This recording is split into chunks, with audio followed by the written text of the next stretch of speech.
This video was brought to you by Canadians United Against Modern Exclusion. To learn more, go to CUAME.ca.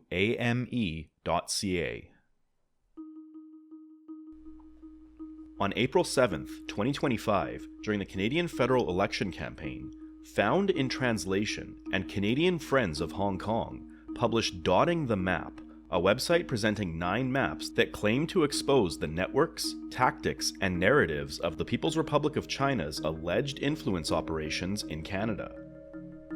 One map, Weaponizing Anti-Racism and Lawfare, identifies Canadians said to have close ties to the Communist Party of China and to act as United Front proxies. The criteria focused on individuals accused of playing the race card by labeling critics of the Chinese government as racist. This case study argues that such framing misrepresents efforts to challenge anti-Chinese racism and reinforces the exclusion of certain Canadians.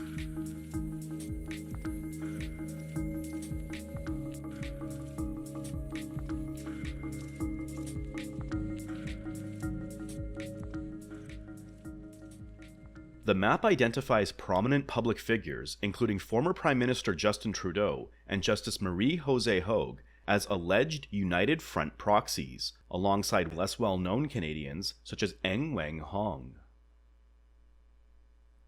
The allegations against Eng center on his response to a Global News article by Sam Cooper, published on April 30th, 2020, early in the COVID-19 pandemic. The article claimed that the Chinese government, via its consulates and United Front Work Department, directed Chinese Canadians to purchase personal protective equipment for shipment to China. The implicit narrative was that Canadians of Chinese descent were prioritizing loyalty to China over Canada during a public health crisis. In response to the Global News article, Carleton University professor Dr. Xiaobei Chen, who is also named in the same map, led a petition calling on Global News to retract the article and apologize for fueling racialized fears and intensifying anti-Chinese and anti-Asian racism. Eng promoted the petition through One Pacific News and repeatedly contacted Global News requesting a retraction and apology. On this basis, Dotting the Map labeled him a proxy of the Chinese government, alleging that he and others had falsely invoked racism to discredit critics of the Chinese state. However, this characterization is misleading. Eng was not suggesting that criticizing the Chinese government was racist, but that attributing collective foreign loyalty to Canadians based on ethnic origin certainly is. Evidence shows that Canadians of mainland Chinese origin had diverse motivations for sending or not sending personal protective equipment to China, including concern over the global spread of COVID-19, rather than direction from the Chinese government. Eng's actions were motivated by concerns about anti-Chinese racism, not by efforts to silence criticism of China. Dotting the Map's claims therefore lack supporting evidence, and the organization has not responded to Eng's repeated attempts to challenge or clarify the allegations, despite stating that it welcomes corrections to inaccurate or unfair information.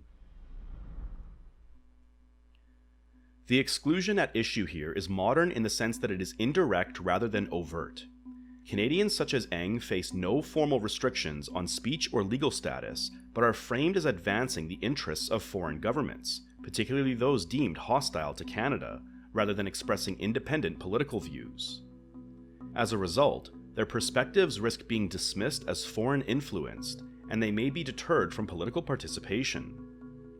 This climate has been intensified by the passage of Bill C-70 in June 2024, which expands the risk of prosecution under the Foreign Interference and Security of Information Act, carrying penalties as harsh as life imprisonment. The Global News narrative cast responsibility for personal protective equipment shortages during the early COVID-19 pandemic on the Chinese government, implicitly conflating Chinese Canadians with state actors. Eng's opposition focused on this conflation and the lack of evidence that Chinese Canadians were acting under state direction. Eng's Chinese ancestry, despite his lack of ties to mainland China and inability to speak Mandarin, was sufficient for him to be labeled a proxy, even as he was simply exercising his freedom of expression as a Canadian citizen. While this study centers on Eng, he is one of many Canadians named in these maps. Labeling individuals as foreign proxies on the basis of ethnicity and dissenting views establishes a dangerous precedent that undermines equal political participation. Recognizing and confronting this form of exclusion is essential to safeguarding democratic freedoms in Canada, and is a central focus of Canadians United Against Modern Exclusion.